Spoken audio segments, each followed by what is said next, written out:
ikaw. Hoy, kulibong.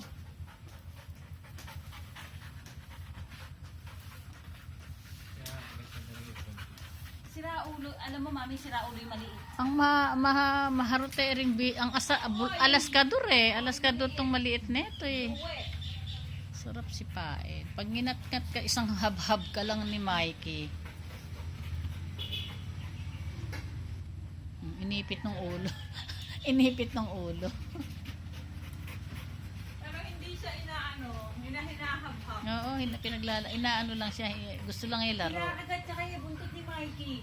Napakaloko. Tingnan mo, oh. Gago. Eh, pagka sinipa siya ni Mikey eh. Tingnan mo, nakikita mo ba? Pag, Ano? pag nasaktan si Mikey, humanda ka. Atay, sabay tayo. May kanin pa ba? Ha? May kanin pa. Oo. Kasama ka ba na kila Kaye? Nalaro ko yung basket. Ay, hindi ba ng panset?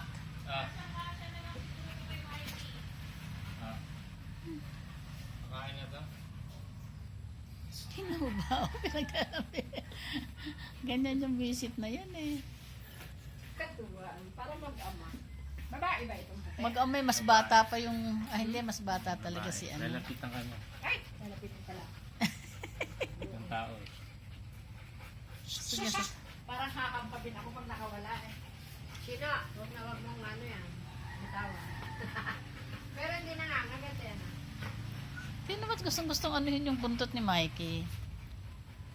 Oho?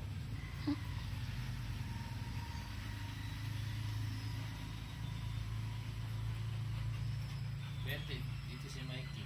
Ha? Si Mickey. Papalit. Sa loob. Oh, hindi umiihi yan eh. Hindi dumudumi eh. Galing. Eh, ito, dumi ng dumi. Kakabuisit, ihi ng ihi. Eh, wala pa. Kaya lang itatali mo din yan. Pwede rin nakatali. Ayan, oh. Yeah. Oh, gumagante gago. Oh. Inaano din yung buntot ni. Gumagante siya, inaano din niya yung buntot. Lalaki ba yan? Lalaki ba si Mickey? Gaano kalaki? Kasing laki niya? Hindi. Malaki ng konti si Mindy. Ah, ganun lang. Hindi basahan yan. Akala niya yung walis eh. Ay gago, baka masaktan si ano, si Mikey. No.